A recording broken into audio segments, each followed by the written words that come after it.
जैसे इसकी स्टार्टिंग में हम लोग देखते हैं कि डेनिस काम कर कर बहुत ज़्यादा थक चुका है।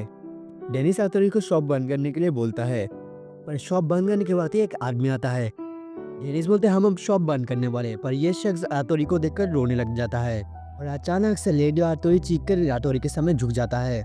डेनिस और बाकी सब चौंक जाते हैं और हेनरिएटा तो इसे परबर सोचकर अपने स्वord से काटने वाली थी और बीबिया उसे शांत करवाता है। इस पर और ये स्टीवन आतोरी का नाम लेडी आतोरी वर्स्टेड बोलता है। ये नाम सुनकर बाचेल और बीबिया की तो होश ही उड़ जाते हैं और बीबिया तो वर्स्टेड बोलकर चीख ही देता है। डेनिस बोलता है तुम उन्हें कैसे जानते हो? बीबिया बोलते मोरे बात तुम लोग उन्हें कैसे नहीं जानते? बीबिया चीख कर बोलता है वर्स्टेड फैमिली पूरा किंगडम का सबसे बड़ा इन्फ्लुएंशियल मैजिशियन का घर है। ये फैमिली सारे मैजिशियन के अंदर सबसे ज्यादा ताकतवर है। ये स्टीवन बहुत ही सीरियस तरीके से बताता है वो दिन आ चुका है लेडी आतोरी जिस दिन आप अपने आप को रिडीम करोगे। इसको डेनिस से कुछ पीने के लिए देता है।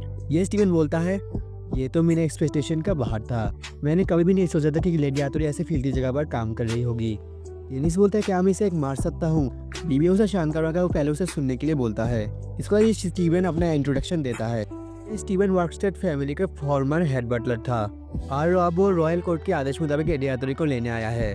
डेनिस को ये बात समझ में नहीं आता। ये स्टीवन इमोशनल ड्रामा कर बोलता है हमारी लेडी को घर से बाहर निकाल दिया गया था। आतोरी के फादर के यंगर ब्रदर के कारण हमने सब कुछ खो दिया है और बस इतना ही नहीं, उसने लेडी आतोरी पर इलिजिबल चाइल्ड होने का इक्वेशन भी लगाया है।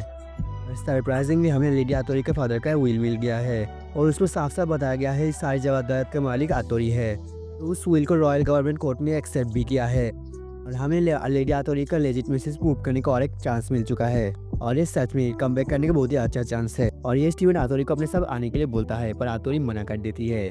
डेनिस बोलता है क्या हुआ है आतोरी? ये स्टीवन को तो कुछ भी समझ नहीं आ रहा था। आतोरी बोलते हैं मुझे इन सब के बारे में कुछ भी फिक्र नहीं है। ये स्टीवन आतोरी को मनाने का बहुत कोशिश करता है और डेनिस का इस रेस्टोरेंट को बहुत ज्यादा उल्टा सीधा बात भी बोलने लगता है। डेनिस बोलता है जब तुमने ये बात बोल ही चुके हो तो पहले ये बताओ जब आतोरी एक स्लेव बनकर बीच गई थी तब तुम लोग क्या कर रहे थे और आज अचानक से आ गए हो कहाँ से? पर मैं इस कंट्री के बस एक मामूली से छोटा सा शेफ हूँ। आतोरी बहुत ही अच्छे घर से आती है। इसको डेनिस आतोरी को बोलता है तुम अगर अपने फ्यूचर की इन चीज़ों को इग्नोर कर दो मुझे नहीं लगता इसमें कोई प्रॉब्लम है, पर एक दिन तुम इन सबको भी ठीक करना पड़ेगा। क्या तुम्हें सच में नहीं जाना? आतोरी बोलती है अगर आप मेरे साथ जाओगे तो मैं तो जाऊंगी। डेनिस भी मान जाता है। इस पर तो लोग अपने पैकिंग करने लगते हैं। नेक्स्ट सीन में डेनिस और बीबिया कुछ नए सूट्स पहनकर आते हैं। आतोरी के साथ डेनिस और बीबिया जाने वाले हैं कैपिटल में और बीबिया तो हमेशा की तरह अपना तारीफ करने लगता है। इसके बाद आतोरी भी अपने क्यूट ड्रेस पहनकर बाहर आती है। डेनिस और बीबिया दोनों इसकी तारीफ करते हैं आतोरी की। आतोरी बोलते हैं जिस पल में काम खत्म होगा मैं उसी पल में वापस आ जाऊंगी, मुझे वहाँ पर नहीं रहना। डेनिस बोलता है ये तुम्हारी इस मन का सबसे लॉन्गेस्ट सेंटेंस था। डेनिस आतोरी को पेट करके बोलते हैं सब कुछ ठीक होगा, मैं तुम्हारे साथ हूँ। इसको स्टीवन कैरेज लेकर आ जाता है और इन्हें जल्दी से उठने के लिए बोलता है, पर ये डेनिस और बीबिया को थोड़ा नीचे दिखा रहा था इन्हें डर्लिंग बोलकर। बीबिया तो गुस्सा हो जाता है पर डेनिस बोलता है वो तो गलत भी नहीं है, हम लोग तो कॉमनर्स है। इसको तो लोग कैपिटल्स के तौर पर निकल जाता है। कैपिटल में पहुंचकर कैपिटल का सीन देखकर बीबिया तो बहुत ज़्यादा एक्साइटेड हो जाता है। डेनिस बोलते है इतने ज़्यादा भी एक्साइटेड मत हो। डेनिस में उन्हें सोचता है शायद बाद में मैं अपना चेहरा थोड़ा दिखा कर आऊँगा उन्हें, पर उन्हें ग्रीट करने के बाद मैं कैसा फेस बनाऊंगा और डिफरेंट स्टोरी है। इसके बाद हमारा group royal court of justice में पहुंच जाते हैं। वहाँ पर वो लोग आतोरी की लॉयर से मिलते हैं। इसका नाम जस्टिस टेस्टाविच है। डेनिस और ये लोग अपने आप को इंट्रोड्यूस करते हैं। इसके बाद जस्टिस स्टीवन को अपने अराइवल का रिपोर्ट करने के लिए भेजता है। इसके बाद जस्टिस इन सबको आतोरी का ब्लड टेस्ट करने के लिए ले जाता है, पर इंजेक्शन के दर्द से आतोरी नहीं जा रही थी। डेनिस उसे लेने का बहुत कोशिश करते पर आतोरी नहीं मान रही थी। इसके बाद में वो आतोरी के ब्लड ड्रॉ करने वाले थे और आतोरी बहुत ही स्कैरी रिएक्शन दे रही थी और मन में तो उसकी और ही कुछ चल रहा था और ब्लड ड्रॉ करने के साथ वो बहुत बड़ी चीख मारती है। इसको नेक्स्ट में उसका तो मानो आतोरी बस स्टैचू बन चुकी है। इसको जस्टिस ब्लड एनालाइज करने के लिए जा रहा होता है।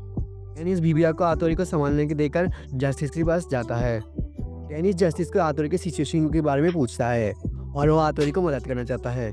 इसको जस्टिस उसे बताता है आतोरी के फादर का नाम लॉर्ड फार्मस है और वर्कस्टेड फैमिली के फॉर्मर हेड थे। वैसे एक मैजिशियन थे जो कि हिप्नोटिक और माइंड मैनिपुलेशन मैजिक में बहुत ही ज़्यादा माहिर थे और पूरे किंगडम में से उन्हें सबसे ज़्यादा इलाइट मैजिशियन माना जाता था। डेनिस बोलता है वो हिप्नोसिस वो तो बहुत ज़्यादा अमेजिंग है और ये ऐसे केस है जो कि बस किसी स्पेशल ब्लड लाइन या फिर टैलेंट से मिल सकता है। जोसेफ ने लॉर्ड फार्मस की पोजीशन के लिए उन्हें और उनकी बीवी को पॉइजन देकर मार डालता है और आतोरी को इलिजिबल चाइल्ड बोलकर घर से बाहर निकाल देता है और उसने आतोरी का ऐसा हाल कर दिया था ताकि वो कभी भी वापस ना आ पाए। लॉर्ड फार्मस बहुत ही चालाकी के साथ अपने विल को हाइड कर रखे थे। और इसी वजह से रॉयल गवर्नमेंट को आतोरी के बाद दोबारा टेस्ट करने के लिए मानना पड़ता है। फिर तो लगा आतोरी का ब्लड टेस्ट करने के लिए मैजिक क्रिस्टल बॉल के पास आते हैं। जस्टिस उस क्रिस्टल बॉल के अंदर आतोरी का और लॉर्ड थॉमस का ब्लड डालता है। अगर क्रिस्टल फ्लावर शेप लेता है यानी जिसका मतलब दोनों ही रिलेटेड है। डेनिस बोलता है यह समझने तो बहुत ही ज़्यादा आसान और अच्छा है। तो जस्टिस लॉर्ड थॉमस की वाइफ लेडी एलिजा यानी आतोरी के मदर का ब्लड डालता है और वो भी सेम रिजल्ट होता है। इस एविडेंस की मदद से और लोग भी ये जीत सकते हैं ट्रायल। इसको नेक्स्ट डे सब लोग रॉयल कोर्ट में हाजिर होते हैं। जज एक एक करके सबका नाम लेता है और उनका इंट्रोडक्शन बोलता है। ये जोसेफ डेनिस को थोड़ा नीचे दिखाने की कोशिश करता है पर डेनिस भी कम कहा और इनके बीच एक बहस स्टार्ट हो जाती है पर जज इन्हें रोक देता है और ट्रायल स्टार्ट होता है। इसको जोसेफ का लॉयर इस सिचुएशन को बताता है। वो बोलते हैं आतोरी वर्सेस डेफिनेटली लॉर्ड थॉमस की बेटी है पर वो इलिजिबल है और उनकी फॉर्मर वाइफ की भाई बेटी नहीं है और लॉर्ड थॉमस और किसी लोली प्रोस्टिट्यूट की बेटी है और उसके इंसल्ट करने लगता है। पर जस्टिस सोचकर अपने बात बोलने लगता है और ब्लड दोबारा टेस्ट करने के बाद बोलता है ये जोसेफ बोलता है जितने बार भी कोशिश कर लो रिजल्ट सेम ही होगा। ये तो टाइम भी कितना ज़्यादा वेस्ट है।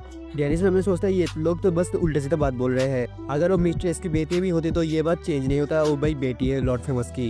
इसका तो लोग ब्लड टेस्ट करने के लिए आतोरी का ब्लड दोबारा लेते हैं पर कौन मैजिक आइटम से इस ब्लड का एनालाइज करेगा इसके लिए वो लोग लॉटरी करते हैं। सब लोग एक एक करके स्टिक लेते हैं और स्टीवन को विनिंग स्टिक मिल जाता है।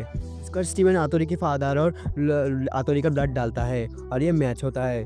पर जब वो लोग भाई आतोरी की मदर के ब्लड डालते हैं वो मैच नहीं होता। जैसे जो जल्दी से उठकर बोलते हैं रुकिए, जब पिछले दिन मैंने उनका टेस्ट किया था तो रिजल्ट सेम आया था, मुझे लगता है कुछ गलत हुआ है और दोबारा ये एग्जामिनेशन करने का रिक्वेस्ट करता है। जोसेफ बोलते भले जितने बार भी कोशिश करो रिजल्ट सेम ही आएगा, इसका कोई फ़ायदा नहीं है और जज जोसेफ का रिक्वेस्ट मना कर देता है। जोसेफ बोलते हैं इससे साबित हो जाता है और लड़की मेरी भाई और उनकी बीवी की बेटी नहीं है और आतोरी के इंसल्ट करने लगता है। इसका जज बोलता है कोर्ट ने डिसाइड किया कि लॉर्ड थॉमस का विल का कुछ हिस्सा झूठा है लेकिन लेडी आतोरी उनकी असली बेटी है, इसलिए अब विल का कुछ पार्ट दोबारा इंटरप्ट किया जाएगा। वर्कसेट हाउस वाल को जोसेफ इनहेरिट करेगा जैसे कि अभी के लिए है और लेडी आतोरी भले ही इलिजिबल हो पर वो फिर भी लॉर्ड की बेटी है, इसलिए उससे भी कुछ हक है। घर और हवेली के लिए उसे विरासत देना सही रहेगा एक कॉम्प्रोमाइज के रूप में और लॉर्ड जोसेफ भी इसमें मान जाता है। डेनिस को स्टीवन को देखकर थोड़ा शक होता है कुछ चीज़ का। डेनिस गुस्से से अपने टेबल से उठकर स्टीवन के पास जाने लगता है। जोसेफ कोर्ट और सब लोग चौंक जाते हैं और डेनिस कॉलर से स्टीवन को पकड़ लेता है। जज उसे रोकने के लिए बोलता है। डेनिस स्टीवन के हाथ से उसका रुमाल गिराकर दिखाता है, उसका हाथ काटा हुआ है। डेनिस बोलता है तुम उन्हें उस मिशन के अंदर अपना खुद का ब्लड मिक्स कर मिशन पर प्रॉब्लम किया है। स्टीवन बोलते हैं मुझे माफ़ कर दो, लॉर्ड जोसेफ ने बोला था अगर मैं ऐसा करूँगा तो मुझे वो अपनी पुराना पोजीशन वापस दे देंगे, मेरा भी एक ज़िंदगी है। डेनिस गुस्से में उसके ऊपर एक फायर स्पेल इस्तेमाल करता है जिससे वो जल जाता है। जज उसे रोकने की कोशिश करवाता है। डेनिस बोलता है कौन टाइम तुम बोल रहे हो, इस लॉटरी में तो पहले से तुम लोग ने डिसाइड कर रखा था कौन जीतेगा, ये सब तुम्हारा एक चाल थी ताकि तुम्हारे लोग आदमी जीत जाए और उस ब्लड टेस्ट को बिगाड़ दे। तुम सब इसमें मिले हुए थे ना, तुम लोगों ने उस छोटे से बच्चे को नरक की ज़िंदगी के लिए छोड़ दिया थे और अपनी फ़ायदे के लिए उसे दोबारा पर खींच लाए ताकि दोबारा उसे हर्ट कर पाओ। जज गार्ड्स को बुलाता है पर डेनिस तो गुस्से से पागल हो जा रहा था। जिस बैस्टर्स ने उन आतोरी को इंसल्ट किया है उसे उन जान से मार डालेगा जला के और अपना एक स्किल फ्लेम हमारे इस्तेमाल करता है। गार्ड्स इससे डरने लग जाते हैं पर जज उसे जल्दी से खत्म करने के लिए बोलता है। डेनिस उन पर अटैक करने ही वाला था पर अभी भी आकर उसे रोक देता है। डेनिस बोलते हैं मुझे रोको मत, मैं इन सबके हेल्पर भेजूंगा। बीवी बोलता है अगर तुम ऐसा करोगे तो तुम इस किंगडम को अपना दुश्मन बना लोगे और अगर आप इसमें फंस जाए तो आतोरी का क्या होने वाला है। आतोरी के बारे में सोचकर डेनियस रुकना पड़ता है उसे। इसके बाद ये लोग कोर्ट के बाहर आते हैं। जस्टिस बोलता है कोर्ट तुम्हारे एक्शंस के लिए तुम पर कोई भी केस नहीं लगाएगा और इस चीज़ को और बड़ा नहीं करना चाहते। डेनिस बोलता है मैं गलत था, आतोरी सही थी, मुझे उसे कभी भी यहाँ पर लाना नहीं चाहिए था। जस्टिस बोलते हैं पर उन लोगों ने लेडी आतोरी को मेंशन ऑफ नॉलेज दिया है, हमें उस जगह को एक बार देखना चाहिए। इसको दोनों उस जगह पर देखने जाते हैं पर बिल्डिंग के हाल बहुत ही बुरा था, वो बहुत ही ज़्यादा टूटा फूटा था और जब लोग अंदर आते हैं तो उसकी हालत तो और भी ज़्यादा बुरा थी। अंदर तो धूल मिट्टी मकड़ी की जाले और चूहे घूम रहे थे। धूल के कारण सांस लेने में थोड़ा प्रॉब्लम हो रही थी। जस्टिस बोलता शायद ये पहले ओरिजिनल एक लाइब्रेरी था पर शायद इन कुछ ही सालों में बुक्स शायद इतने पुराने हो चुके थे कि ये स्टोरेज शेड बन चुका है। मैं होप करता हूँ शायद हमारे कुछ अच्छी चीज़ें होंगे। रात और अचानक से किसी एक फ्लोर तोड़कर नीचे गिर जाती है। डेनिस से बीबी आकर बोलते क्या तुम ठीक हो और उन्हें वहाँ पर एक हिडन रूम मिलता है। डेनिस नीचे आकर आतोरी को संभालता है। बीबी और जैसे संभाल के बुक चेक करते हैं पर जब वो वहाँ के बुक चेक करते उनका तो होश ही उड़ जाता है। उन्हें तो ये विश्वास ही नहीं हो रहा था। और तो हिस्टोरी के बहुत ही पुराने और बहुत ही इंपॉर्टेंट नॉलेज थे और जर्नलिस्ट थे और लोग इसी चीज़ को चीख चीख कर बोल रहे थे। डेनिस बोलते कहा तुम्हें कुछ वैल्यूबल मिल चुका है। बीबिया चीख कर बोलते ये तो उसका लेवल पर भी नहीं है, ये सब कुछ तो नेचुरल ट्रेजर है। नहीं, ये शायद और प्रेशियस वर्ल्ड हेरिटेज लेवल की ग्रीमोरीज है। बीबी और जैसे को तो कुछ विश्वास ही नहीं हो रहा था। जस्टिस बोलते शायद लॉर्ड थॉमस यही चाहते थे। जैसे कि आप लोग समझ सकते हो, जोसेफ भाई पैसे के पीछे ही भागा हुआ था। अगर आप ऐसा विल को रखोगे तो जोसेफ डेफिनेटली पैसा और पावर को ही लेगा। लॉर्ड थॉमस ने सोचा था कि वो डेफिनेटली ऐसा ही करेगा, ये स्टोर शेड को डी आतोरी को दे देगा। डेनिस बोलते चलो अभी के लिए ऐसा ही मान लेते हैं। इस आतोरी से पूछता है तुम इन ट्रेजर से क्या करोगी, ये तुम्हारी चीज़ें हैं तो तुम्हें डिसाइड करना चाहिए। आतोरी क्यूट स्माइल के साथ बोलते हैं मैं इसको चीज़ को रेस्टोरेंट के शेल्फ पर रखना चाहती हूँ ताकि कस्टमर्स अपने ऑर्डर मिलने तक पढ़ सके। डेनिस में एक स्माइल के साथ बोलता है वो तो बहुत ही अच्छा आइडिया है, तुम तो एक जीनियस हो आतोरी। बीबीए चीख कर बोलते हैं तुम एक वर्ल्ड हेरिटेज लेवल के कलेक्शन को एक म्यूजियम दिन की तरह इस्तेमाल करना चाहते हो, ऐसा नहीं कर सकते। और इसको नेक्स्ट डे डेनिस और एटेलियर बीबी के लिए इंतज़ार कर रहे थे।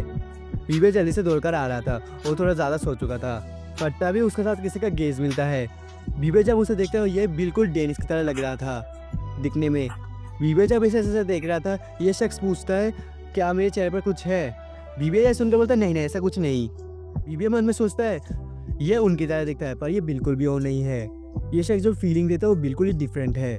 पर डेनिस उसे बुलाने लग जाता है। बीबी सुनकर बोलता है मैं आ रहा हूँ। बीबी का नाम सोचकर ये शख्स बोलता है बीबिया, ये तो बहुत ही अच्छा नाम है। बीबी इसके लिए उसे थोड़ा थैंक यू बोलता है, पर डेनिस से जल्दी ऐसा नहीं सीखने से उसे जाना पड़ता है बीबिया को। कोई लड़के आकर इसको हैत समा बुलाने लगती है। यह हैत इसे फियोरेंजा बोलकर बुलाता है। फियोरेंजा उससे बीबिया के बारे में पूछता है उससे। हैत बोलता है वो मेरे काउंटर पार्ट का एक कॉम्पेनियन है। फियोरेंजा काउंटर पार्ट, क्या ये शख्स वही है जिसके बारे में आपने पहले बताया था? हैत बोलता है हाँ। इसके बाद हैत चला जाता है और इसी के साथ हमारा एपिसोड 6 भी खत्म हो जाता है जिसका टाइटल था I have come for lady आर्टेलियर। वीडियो पसंद है तो वीडियो को एक लाइक कर देना। ये चीज़ तुम्हें कैसा लगा कमेंट में ज़रूर बताना और अपने दोस्तों के साथ भी वीडियो को शेयर कर देना। और अगर पिछले एपिसोड तुम लोगों ने नहीं देखा तो उसका लिंक मैं दे चुका हूँ, देकर देख लेना। और नेक्स्ट एपिसोड और कुछ अमेजिंग कंटेंट के लिए चैनल को सब्सक्राइब भी कर देना। तो मिलते हैं नेक्स्ट वीडियो में, तब तक के लिए बाय।